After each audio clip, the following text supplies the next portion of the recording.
Whether you're working on the degree or you've just graduated, you're probably wondering what's next. Well, don't worry. We were wondering exactly the same thing. From auditions to young artist training programs and beyond, we've been there and we got your back. This is Between the Notes, real talk for singers chasing the dream.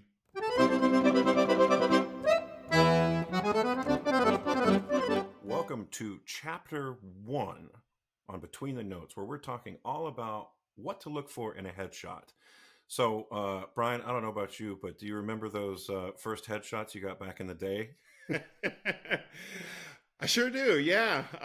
So I was in high school. It was for a high school musical kind of program. And one of my classmates, his uncle was a professional photographer. And so he set up, sittings for each of us to have like 90 minutes. We get 2 shots, you get 2 looks. So I had one in a tuxedo and I had one more casual. And it was super fun. I mean, again, as I'm looking at a camera now, I remember what it felt like and like how much you're on the spot. Just kind of like trying to be as natural as possible and get something. But, really the photographer has so much in their hands, right? Like they can really help sculpt the way that the sitting is going to go and how they can make you feel comfortable and how they can show you some shots that make you give you confidence and just make you feel better or not. Ideally, that's why we have this wonderful tenor and photographer that's on with us today. And he's going to give us, a perspective kind of from both sides of the lens, right? And think about what are the questions I need to ask a photographer before I pull the trigger and spend $500 or whatever the price is to do it. How can I set myself up for the most success, even though I'm just going on reputation and, you never had a chance to work. Well, without further ado, let's mention our guest for the evening. We've got John Matthew Myers, extraordinary tenor and photographer. So just to read a little bit about him, John Matthew Myers has garnered acclaim for his lovely, warm tenor of considerable promise. Indeed. So saith the Opera News. Yeah. Insightful and beautiful nuanced performances out of Fort Worth Star-Telegram, and remarkable emotional depth and range, Opera Magazine says. In recent collaborations with companies such as the New York Philharmonic, the Verbier Festival, the Metropolitan Opera, Opera Nationale de Paris, the Teatro alla Scala, the Teatro La Fenice, and his critically acclaimed solo debut album, a thoughtful program of works by American and American immigrant composers titled Desiderium with pianist Myra Huang, was released on Avi Records in 2022. That is a mouthful, but thank you so much for being here, man. Really appreciate it. Yay. It's my pleasure, yeah. So, John, talk a little bit about when did you get into photography, and was that before or after you got into singing? So I've always loved photography and art in general. I would go to museums a lot and I love like still photos. I feel like they can be such a great capture of an emotion or something that's happening. And so, but when I was singing, I would like, my photos are okay. I wish I could take the photo differently. And then I decided just to get a camera and try. And actually, the guy who took my wedding photos, he was a fantastic photographer, and he actually let me ask questions. And he kind of like sculpted how I look at photography. And he told me, he's like, this is I use a Nikon, you should go for Nikon and all this. And he kind of gave me the tools to work off of. And so that happened maybe, 10 years ago. Okay. And I started as like just a hobby, and then I would take photos of my wife or of friends. And then they would be like, people would be like, oh, we really like that photo. And I was like, I'll do it for you. Why not? And then so I just kind of snowballed from there. Let's just press pause and say that John is married to the wonderful Angela Mead, superstar soprano, my classmate at AVA, who I love very much. And just putting that in there. It's not everybody want to know that. She's a good one. She's awesome. Yeah, she is. So when you started taking photos, did you immediately jump into like the headshot medium because you were obviously already in classical music singing, and so that was a sort of a subcategory that you were interested in sort of finding out more about, or did you kind of take all kinds of different pictures? When I first started, I took photos of just things like I like to take kind of action photos or photos. I would take pictures of like when Angela was on stage in Europe. I would Oh go in yeah. the wings and take photos, and I loved doing that. And then I would like, oh, Ange, stay there. I'm gonna take your photo. And then Hmm. I would like compose it in a way that I thought looked great. Yeah. And then I slowly started to take photos for people, and so it didn't start as headshots, but it started more just life photos, and then it Right. evolved into that. Right. No, that's cool. That's really great. Yeah. So when you're talking about opera singers headshots, and especially for people who might just be getting into this field, right? We've got some younger undergraduate students or master students who maybe you had a shot taken, like Brian had one in high school, and now you're looking for another one because you've gotten a little bit older and you don't necessarily look like that. Um, what is it that you actually look for? I mean, what is the industry trends? What are you, as a photographer, when you see a headshot and it makes you go, oh, that's good. Like, what is it that you're actually looking for in a headshot? For me, from what I see, like of colleagues when I'm working in Europe or other elsewhere, it runs the gamut. You have people who do like the '80s glamour shot, and it's a Right. lot. Love it. Or there's people that are way too casual with it, Sure. and so it depends really on like the vibe you want to do and what kind of career you want to pursue and achieve. Um, I think there's always like it's like a medium between like slightly casual, so you're approachable, but still put together and polished enough that if they crop it and use it for like a publicity thing, it's still gonna have enough clout and weight to really entice people Mm. than just like And when looking you, at a Facebook photo. yeah, totally. And when you say publicity thing, just for, again, for our younger viewers, you're talking about things like on a website or a magazine, used in a magazine or things like that. Yeah. Yeah, Right. any photo that's not strictly like cropped into just your face Yeah. can be Right. used for PR. Even a headshot can be used for PR with like they can edit it and put it onto something else. But Hmm. no, PR shots tend to be just bigger images with a lot more space around the person or a full body image that they can use to sell you Sure. tickets, something. Yeah. Sure. Yeah. Sure. Yeah. Yeah. Sure. Yeah. And so when you're taking photos of an individual, what are the different, do you have a plan in your mind? Do you like to get to know the person before you do the shoot? What kind of things do you do before you actually arrive on what, whatever the day of? So I like to talk to them prior and get like an idea of what they want to achieve. That's my what I like to do is have a clear plan of shots they want for, let's say, their roles that they play or how they want to be perceived to people who cast. Hmm. Um, like if somebody comes in and doesn't know what they want to do, it actually makes my job harder because I don't know what they're looking for in Right. the outcome. And I think as long as you look like yourself, but Yeah. like the best version of yourself. I think keeping in mind like what your repertoire is too, like if you're, villain, if you're playing, kind of menacing characters, having a look that kind of goes along with that, because we were talking a little bit earlier about how it's not just a program, a shot that's going to go in the, headshot to go for your audition, but also ideally this is going to go in the program if you're singing Rigoletto or Sparafugile, something kind of dark and menacing with Sure. shadows and strong, Oh yeah. strong contrast is great. Yeah, Yeah. it'd be Yeah. weird. It'd be weird if you're playing like a murderer to be have your photo be all smiley and approachable. Exactly. It's doesn't quite gel.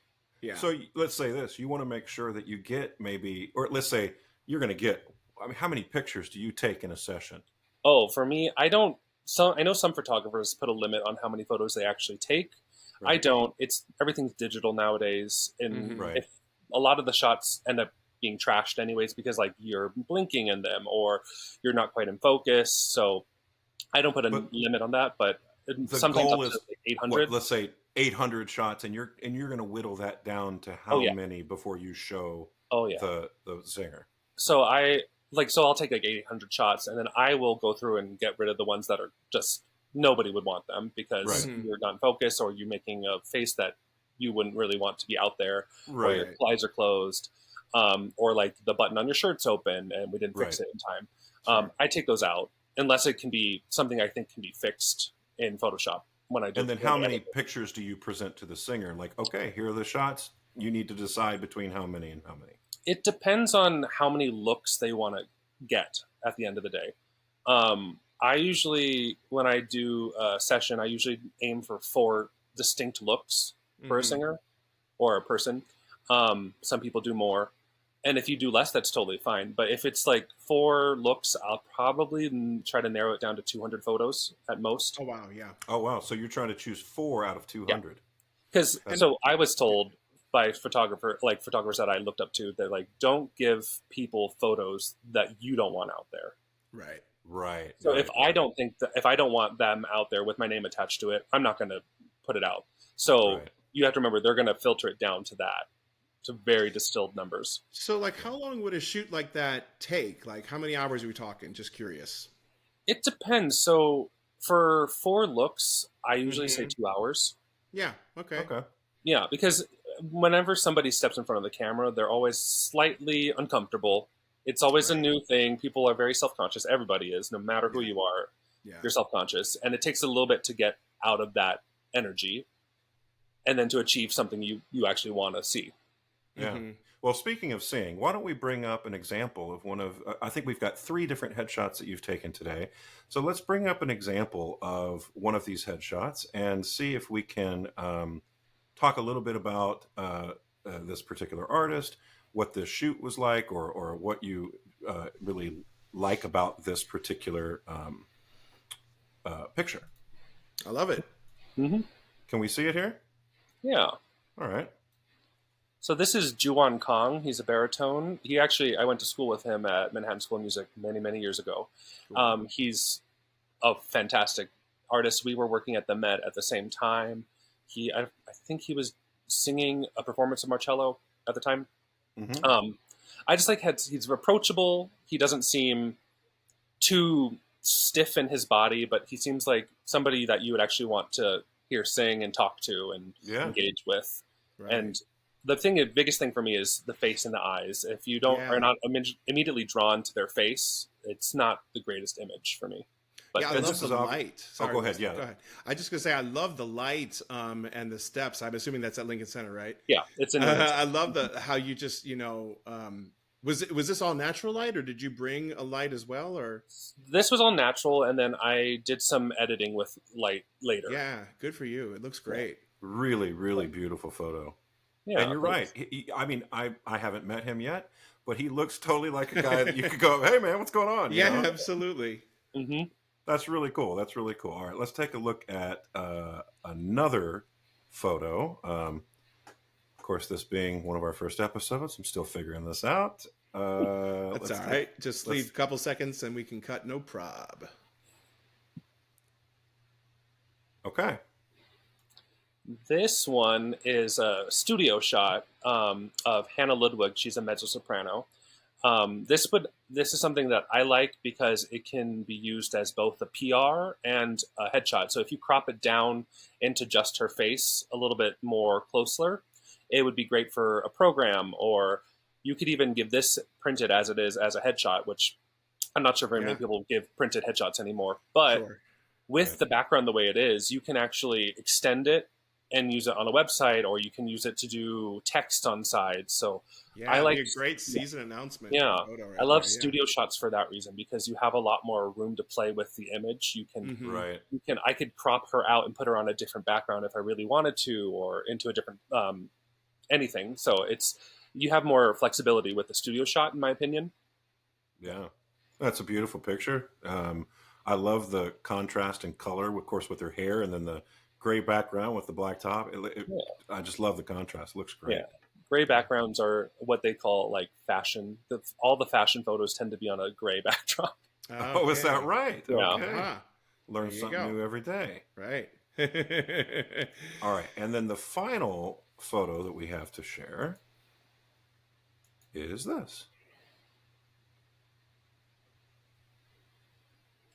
And this one is Karen Chia-Ling Ho. She's a soprano. This was taken at the San Francisco Opera in the Hmm. lobby. We were both there. She was, I think, covering Butterfly, and I was covering in Die Frau ohne Schatten, the Kaiser. And she was wanting something glamorous, and she's gonna do some memes and such like that. So she wanted something very opulent, and this could also, like I was saying with the gray one, you can extend the background. It's just you need to have the right person to do it. But like anything's possible when it's solid sides of the picture. But this would be more of a PR promo shot. Sure, sure. It's beautiful. Yeah, I love the golds and the dress. I think it's interesting and important for us to talk about. You know, you can give us more insight, but sometimes we love an outfit, but maybe it won't photograph so well. I mean, what could you tell us about, you know, patterns and fabrics and that kind of stuff, as far as keeping in mind what you're going to, what you want to choose for your looks? So what I always say is, for your session, you don't want to be upstaged by what you're wearing unless that's on purpose. Got it. Yeah. So with Karen, she was wearing a beautiful gold, silvery, sparkly dress. Right. I knew she wanted to wear it, and so I chose like the setting of, so the dress wouldn't be the full focus. Mm-hmm. But when you wear sparkly things, you have to deal with the fact that it also catches light. So you have to be aware of how you're lighting something. If you choose something that has a lot of pattern, it sometimes doesn't come across on film as well in this setting for like a headshot. I like saturated colors usually. Okay. I think they photograph the best. What would be a good list of saturated colors in your opinion? Oh, I mean, it's whatever works. It depends on the person's skin tone and what they feel most comfortable with. But like, I love a red. I love a rich navy blue. Pink is great. Like, yellow can be really great on the right backdrop and the right person, and even white. It just, anything that I think is a strong color works. But because at the end of the day, in Photoshop, I can change the color balance on things. Well, that makes a good point, right? Yeah. Sure. You want to make sure that you're choosing a photographer that also is well gifted in the software, where they're going to be able to make these adjustments and tweaks and polishing finishes to it. Yeah. The Photoshop is important because, you know, everyone wants to look and feel their best, and everyone has their like little tick list of what they don't like about themselves and what they want changed in their photos. So I know a lot of people I've worked with have told me, "Oh, can you fix this, this, and this, and this, and this?" Right. And I will try to accomplish as much of that as possible without making you look like you're an AI generated. Right. Yeah. Well, let's get to the topic that probably everybody's curious about. So pricing with this stuff. Yeah. I mean, I'm sure it runs the gamut based on the experience of the photographer or maybe the city where you're at, or I mean, who knows? But in your experience, what do you know about what a young singer or even a young artist could look for as far as pricing goes? Sure. I think when you're starting, you should choose somebody who does a great job, but you should see if they can do a cost for a single look or two looks to see if they can bring it down, because some people charge astronomically. Sure. There's some photographers that they charge you like a flat session fee, and then they charge you per the photo that you end up choosing. That can add up real fast. It can add up very fast, and so you never know. And then for me, I do a flat fee, and it usually covers 4 to 6 photos. And then after that, you can pay to have more if you have more that you want from the proofs that I send. Great. But would it be fair to say that we're talking about somewhere in the $300 to $1,500 range? I mean, I know that's a huge range. I mean, it can go even higher, but I think for like a younger singer, I think if you're looking at somebody from like 250 to 500, you probably, and if they have really great portfolio of work. Right. And you Yeah, really that's like the other thing, right? Check out their website and see what yes. see what all their photos look like. Yeah, you should see who they photographed, if you like how they photographed them, if you like their photos, the way they look.